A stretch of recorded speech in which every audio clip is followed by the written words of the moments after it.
চলো আজকে আমরা বিএফ স্কিনার যিনি একজন মনোবিজ্ঞানী ওনার সম্পর্কে কি জানা যায় সেটা আমরা জানি এবং এর থেকে পরীক্ষাতে কি প্রিভিয়াস ইয়ারের প্রশ্ন এসেছে বা আগামী বছর কি প্রশ্ন আসতে পারে বা কেমন টাইপের প্রশ্ন আসতে পারে সেটা আমরা এই ভিডিওতে ক্লিয়ার করার চেষ্টা করব। ঠিক আছে? তো অ্যাকচুয়ালি বিএফ স্কিনার তিনি ছিলেন কে? তিনি ছিলেন একজন চরম আচরণবাদী একজন মনোবিজ্ঞানী। তিনি বিশ্বাস করতেন যে মানুষের স্বাধীন ইচ্ছা বলতে কিছু থাকে না। অর্থাৎ মানুষ তার প্রতিটা কাজ বা আচরণ তার অতীতের অভিজ্ঞতার ফলাফলের উপর নির্ভর করে। বুঝতে পারছো ব্যাপারটা?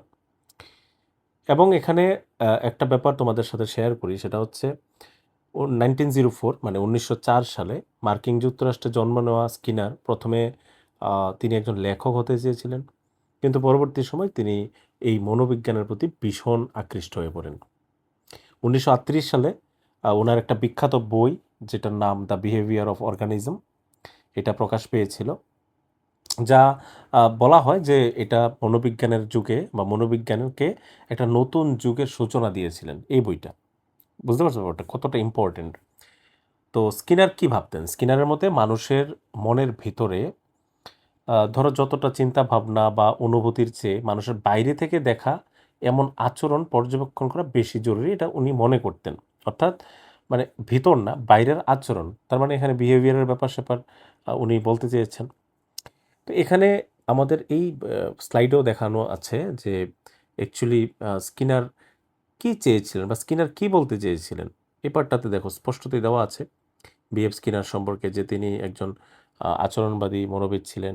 তিনি কিভাবে মানুষ শেখে বা জানে এটা কি বলেছেন? তিনি বলেছেন যে ভাষা কীভাবে শিখে মানুষ? পরিবেশ থেকে। এই যে এখানে আছে এনভায়রনমেন্টাল, পরিবেশ, প্র্যাকটিস মানে পুনরাবৃত্তি, অনুকরণ, রিইনফোর্সমেন্ট, অনুকরণ করে, ইমিটেশন করে, রিইনফোর্সমেন্ট মানে পুনর্বলন করে। তো ওনার থিওরিতে যখন আমরা কাজ করি বা ওনার থিওরি সম্পর্কে জানতে যাই, তখন বারবার একটা বিষয় আমরা বুঝি যে বিএফ স্কিনার যে তত্ত্বের কথা বলেছেন ওখানে ইমিটেশন মানে তুমি কারোর থেকে আমরা শিখি, জানি। রিপিটেশন মানে কোনো একটা কাজ আমরা যখন বারবার করি। হ্যাবিট ফর্মেশন মানে যখন আমাদের একটা কাজ করার ফলে করতে একটা সময় অভ্যাস তৈরি হয়।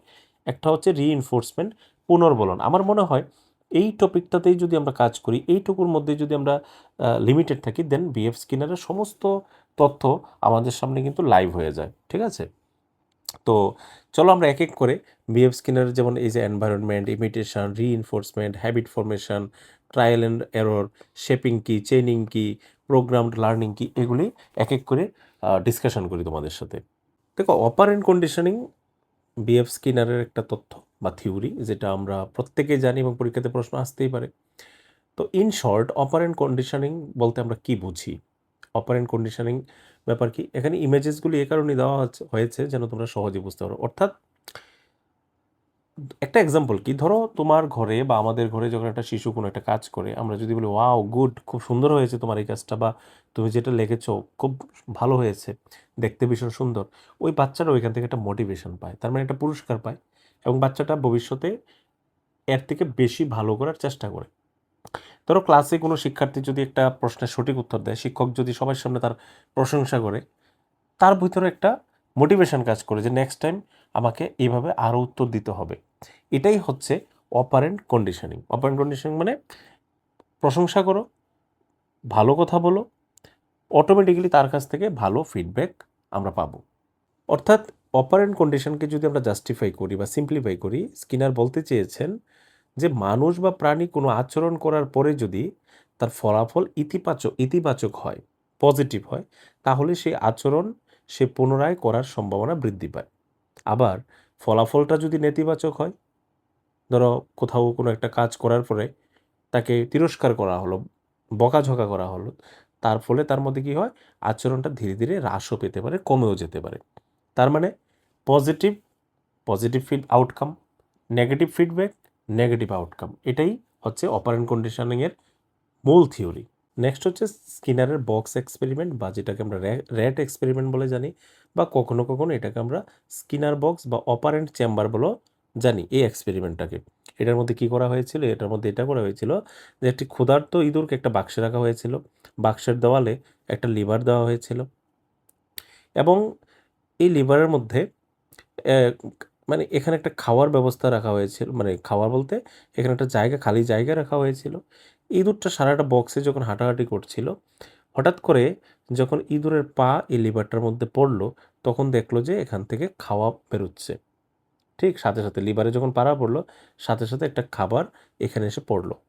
এতে ইঁদুরটা কি বুঝলো যে আমি যত কিছুই করি না কেন, এই লিভারে যদি একটু টাচ করি, দেন আমার জন্য খাবার আসবে। বা বিএফ স্কিনার আরেকটা পায়রার উপরও পরীক্ষা করেছিল, তোমরা আশা করি জানো ব্যাপারটা। সেটা হচ্ছে একটা পায়রাকে একটা নির্দিষ্ট রঙের আলোতে ঠোকর দিলে খাবার পেত। তো এই এক্সপেরিমেন্ট করতে করতে একটা সময় দেখা গেছে ওই পায়রাটাও এটাকে তার হ্যাবিটেশন করতে পেরেছে, যে ওই নির্দিষ্ট কালারেই যখন ঠোকর দেয় তখনই তার জন্য খাওয়া আসে। এর থেকে কি বোঝা গেল? এর থেকে বোঝা গেল যে যে আচরণের পর পুরস্কার পাওয়া যায় বা রেজাল্ট পাওয়া যায়, ফলাফল পজিটিভ পাওয়া যায়, সেই আচরণ পুনরাবৃত্তি হওয়ার সম্ভাবনা বেশি। এটা শিক্ষাক্ষেত্রে আরও প্রয়োগ খুব ব্যাপকভাবে হয় এখন। যদি শিক্ষার্থীকে তুমি তার কোনো আচরণের প্রশংসা করো, পুরস্কার দাও, তার ভবিষ্যতে তার কাছ থেকে ফিডব্যাক পাওয়ার সম্ভাবনা অনেক বেশি বেড়ে যায়। এটাই হচ্ছে স্কিনার বক্স এক্সপেরিমেন্ট বা র্যাট এক্সপেরিমেন্ট, যেটা আমরা জানি। এখন দেখবো আমরা রিইনফোর্সমেন্ট থিওরি। এটা কি? রিইনফোর্সমেন্ট দুই ধরনের, একটা পজিটিভ, একটা নেগেটিভ। তো যখন ধরো একটা আচরণ করলো এবং এই আচরণের একটা পুরস্কার দেওয়া হলো, প্রশংসা করা হলো বা উৎসাহ প্রদান করা হলো, এটাই হচ্ছে পজিটিভ রিইনফোর্সমেন্ট, অর্থাৎ টিচার বলবে যে খুব ভালো করেছো। বাট নেগেটিভ রিইনফোর্সমেন্ট কীরকম? নেগেটিভ রিইনফোর্সমেন্ট হলো কোনো অপ্রীতিকর পরিস্থিতি দূর করে কাঙ্ক্ষিত আচরণ বৃদ্ধি করা। অপ্রীতিকর মানে ধরো তুমি প্রতিদিন হোমওয়ার্ক করে দিচ্ছ সুন্দরভাবে একটা ছাত্র, কিন্তু শিক্ষক তাকে অতিরিক্ত কোনো কাজের বোঝা দিয়ে দিল এবং এই কারণে তার যে হোমওয়ার্ক করার প্রবণতা সেটা কোথাও না কোথাও বাধাপ্রাপ্ত হচ্ছে। তো শিক্ষক কী করলো? ওই অতিরিক্ত কাজের বোঝাটাকে একটু সরিয়ে দিল এবং তার ফলে ওই শিক্ষার্থী এখন থেকে হোমওয়ার্কটা খুব সুন্দরভাবে কমপ্লিট করতে পারছে। এটাকেই বলা হচ্ছে নেগেটিভ রিইনফোর্সমেন্ট। এখন দেখব স্কিনারের এসআর এবং আরআর থিওরি। এসআর থিওরি কি? Stimulus response theory. অর্থাৎ স্কিনার মনে করতেন যদি প্রতিটি আচরণের পেছনে একটা স্টিমুলাস বা উদ্দীপনা থাকে, স্টিমুলাস বা একটা উদ্দীপনা থাকে এবং তার প্রতিক্রিয়ায় রেসপন্স সৃষ্টি হয়, অর্থাৎ স্টিমুলাস থেকেই রেসপন্স তৈরি হয়। যদি শিক্ষক জিজ্ঞেস করে কোনো একটা বাচ্চাকে যে তোমার নাম কি, এটা হচ্ছে স্টিমুলাস, এটা হচ্ছে উদ্দীপনা, মানে তোমাকে কিছু একটা করার জন্য উদ্দীপনা দিল। শিক্ষার্থী যখন তার নামটা বলে যে আমার নাম স্যার, আমার নাম রাহুল, এটাই হচ্ছে রেসপন্স, এটাই হচ্ছে রেসপন্স, এটাই হচ্ছে এসআর থিওরি। অর্থাৎ প্রথমত স্টিমুলাস পাবে এবং স্টিমুলাসের কারণে সে রেসপন্স করবে। তাহলে আরআর থিওরি কি? আরআর থিওরি হচ্ছে স্কিনার বলেছেন যদি কোনো একটা বাচ্চা রেসপন্স করে, রেসপন্সের পরে যদি তাকে আবার রিইনফোর্সমেন্ট করা হয়, পুনর্বলন করা হয়, তখন তার যে রেসপন্স, সেই রেসপন্সটা আরও শক্তিশালী হয়ে অভ্যাসে পরিণত হয়। বোঝা গেল ব্যাপারটা? তার মানে রেসপন্স, রিইনফোর্সমেন্ট, তার ফলে হ্যাবিট ফর্মেশন হয়, তার ফলে হয় হ্যাবিট ফর্মেশন। কেমন ব্যাপারটা? ধরো একটা শিক্ষার্থী সঠিক উত্তর দিল, শিক্ষক এটারে প্রশংসা করলো, এটা হচ্ছে রিইনফোর্সমেন্ট। শিক্ষক প্রশ্ন করলো, এটা হচ্ছে এস মানে স্টিমুলাস। শিক্ষার্থী উত্তর দিল, এটা হচ্ছে রেসপন্স। এই রেসপন্সের উপর বেস করে শিক্ষক তাকে প্রশংসা করলো, এটা হচ্ছে রিইনফোর্সমেন্ট। এর ফলে কি হয়? হ্যাবিট ফর্মেশন, যে নিয়মিত ক্লাসে এখন থেকে উত্তর দেবে। এটাই হচ্ছে স্কিনারের এসআর এবং আরআর থিওরি। স্কিনারের এই যে আর টাইপ কন্ডিশনিং বা ট্রায়াল অ্যান্ড এরর লার্নিং, এটার মধ্যে এই যে আর টাইপ কন্ডিশনিং, এটা কি? এটা হচ্ছে স্কিনারের যে অপারেন্ট কন্ডিশনিং ছিল, এটাকেই কোনো না কোনোভাবে আবার আর টাইপ কন্ডিশনিংও বলে, আমরা জানি। এটাকে টাইপ 2 কন্ডিশনিংও বলা হয়। কারণ এখানে প্রথম রেসপন্স ঘটে, পরে রিইনফোর্সমেন্ট ঘটে, প্রদান করা হয়, ঠিক না? তার মানে রেসপন্স দিলে, এটার মধ্যে রিইনফোর্সমেন্ট দিলে এটা থেকে একটা হ্যাবিট ফর্মেশন হয়। যেমন ইঁদুরটা প্রথমত রেসপন্স করলো, তার ফলে রিইনফোর্স পেলো, মানে খাবার পেলো, তার ফলে এটা তার মধ্যে একটা হ্যাবিট ফর্মেশন হলো যে এখন থেকে এই কাজটাই করতে হবে। এটাই হচ্ছে অপারেন্ট কন্ডিশনিং, এটাই আর টাইপ কন্ডিশনিং, এটাকেই বলা হয় type 2 conditioning. Trial and error কি? ট্রায়াল অ্যান্ড এরর লার্নিং হচ্ছে প্রচেষ্টা এবং ভুল। বারবার একই জিনিস চেষ্টা করবে, অ্যাটেম্প্ট করবে, ভুল হবে, ভুল করতে করতে প্রচেষ্টা চালিয়ে যাবে, কোনো না কোনো সময় গিয়ে তার সাকসেস পাবে। সাকসেস পেলে তাকে রিইনফোর্সমেন্ট করতে হবে, তার মানে তাকে পুরস্কৃত করতে হবে। ঠিক আছে? এটাই হচ্ছে স্কিনারের trial and error learning theory. স্কিনারের লার্নিং থিওরির মধ্যে ইমিটেশনটা কি? Imitation and habit formation. Imitation তো বুঝি অনুকরণ। অনুকরণ একটা বাচ্চা কার কাছ থেকে করবে? একটা বাচ্চা বড়দের কাছ থেকে, তার সোসাইটির কাছ থেকে ভাষা হোক, কাজকর্ম হোক, চলন বলন হোক, সমস্ত কিছু অনুকরণ করবে। একটা কাজ করার পরে মা যদি বাচ্চাটাকে বলে থ্যাংক ইউ, কিছুদিন পর দেখা যায় যে শিশুটা বলতে শুরু করে কিছু একটা, মা যদি কিছু একটা করে ওই বাচ্চাটার জন্যে, শিশুটাও বলে মা থ্যাংক ইউ। এটাই হচ্ছে ইমিটেশন। ফরমেশন কি? হ্যাবিট ফরমেশন হচ্ছে পুনরাবৃত্তি করা বা অনুশীলন করা বা অভ্যাস গঠন করা। Habit formation. অভ্যাস গঠন কিভাবে হয়? যদি বাড়িতে দেখে যে ওই বাড়ির মানুষগুলি প্রতিদিন নিউজ পেপার পড়ছে, তো বাচ্চাটার মধ্যে নিউজ পেপার পড়ার প্রতি আ আ আকাঙ্ক্ষা তৈরি হয়। এটাই হচ্ছে হ্যাবিট ফরমেশন। বাড়িতে যদি দেখে যে গার্ডিয়ান মোবাইল দেখছে কন্টিনিউ, বাচ্চার মধ্যে মোবাইলের প্রতি আসক্তি বাড়ে। এটাই হচ্ছে হ্যাবিট ফরমেশন। তাহলে স্কিনারের লার্নিং থিওরির মধ্যে শেপিংটা কি? শেপিং হচ্ছে ধাপে, ধাপে আচরণ গঠন করা। ধাপে, ধাপে মানে ধরো তোমার একটা ফাইনাল স্টেজে পৌঁছানোর আগে ছোট, ছোট তোমার মধ্যে যে আচরণ বা আচরণের পরিবর্তন, এটাই হচ্ছে শেপিং। কেমন?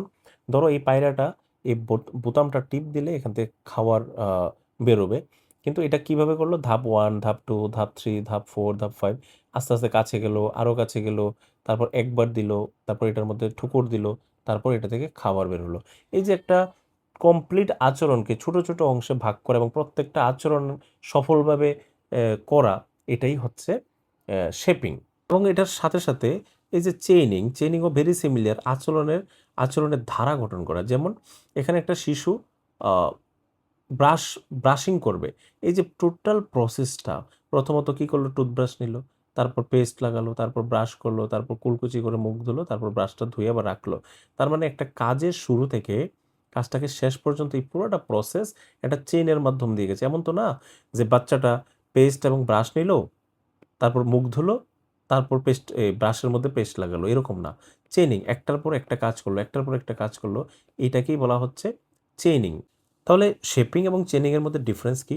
এই যেমন শেপিং মানে হচ্ছে জটিল আচরণ গঠন, মানে একটাই আচরণ। আর এখানে অনেকগুলি আচরণের ধারাবাহিক একের পর এক প্লাস করা। এটাই হচ্ছে মূলত ২ টার মধ্যে ডিফারেন্স। যেমন একটি আচরণের ধাপে, ধাপে উন্নতি। এখানে একটাই আচরণ মানে কি? ঠুকুর দেবে, খাবার বের হবে। এটা হচ্ছে শেপিং। তাহলে চেইনিং কি? চেইনিং হচ্ছে এইরকম অনেকগুলি আচরণ। যেমন সে ব্রাশের মধ্যে টুথপেস্ট লাগালো, এটা একটা আচরণ। দাঁতগুলি ব্রাশ করলো, এটা একটা আচরণ। মুখ কুলকুচি করে ধুলো, এটা একটা আচরণ। ব্রাশ ধুয়ে রাখলো, সেটা হচ্ছে একটা আচরণ। এই অনেকগুলি আচরণকে যখন একটা চেইনে গাঁথে, সেটাকে বলা হয় চেইনিং। প্রোগ্রামড লার্নিং স্কিনারের আরেকটা গুরুত্বপূর্ণ দিক। এখানে কি? যেকোনো একটা ম্যাটারকে এমনভাবে তার সামনে উপস্থাপন করা হবে, সবটা বিষয় একসাথে উপস্থাপন না করে এটাকে একটা ছোট বিষয় বা ছোট একটা টুকরো হিসেবে তার সামনে উপস্থাপন করা, একটা শিক্ষার্থীর সামনে। তারপর কি হবে? সে যদি ওই ধাপটা কমপ্লিট করে তাকে প্রশ্ন করা হবে।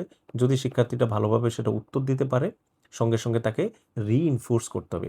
রিইনফোর্স করার পরে তাকে পরের স্টেপে অগ্রসর করতে হবে। অর্থাৎ ধারাবাহিকভাবে যখন একের পর এক স্টেপ অগ্রসর করা হয়, সেটাই হচ্ছে প্রোগ্রাম লার্নিং। মানে লার্নিংটা হবে প্রোগ্রামড ওয়েতে। লার্নিংটা হবে খুব সুন্দর ছোট, ছোট ধাপে নিজস্ব গতিতে চলবে। এখানে রিইনফোর্সমেন্ট থাকবে। ভুল থাকলে ভুলটা দ্রুত সংশোধন করতে হবে। এই সমস্ত প্রসেসটাকে বলা হয় প্রোগ্রাম লার্নিং। তো সবশেষে স্কিনারের লার্নিং থিওরি, আই হোপ তোমরা বুঝতে পারছো। স্কিনারের কমপ্লিট থিওরি, অপারেন্ট কন্ডিশনিং বুঝেছ, স্কিনার বক্স থিওরি, রিইনফোর্সমেন্ট টাইপগুলি পড়েছ, আর থিওরিটা বুঝেছ, তারপর ইমিটেশন বা হ্যাবিট ফরমেশন বলতে আমরা কি বুঝেছি সেটা বুঝেছ, শেপিং চেইনিং কি, প্রোগ্রাম লার্নিং কি, সবটাই বুঝেছ। আর এনভায়রনমেন্ট মানে বাচ্চাটা যে পরিবেশ বা যে সোসাইটির সাথে, শিক্ষক হতে পারে, পরিবার হতে পারে, বিদ্যালয় হতে পারে, সমাজ হতে পারে, বন্ধু হতে পারে, সবার কাছ থেকে সে যেভাবে কোঅপারেটিভ ওয়েতে লার্নিং করে, এটাই হচ্ছে এনভায়রনমেন্ট।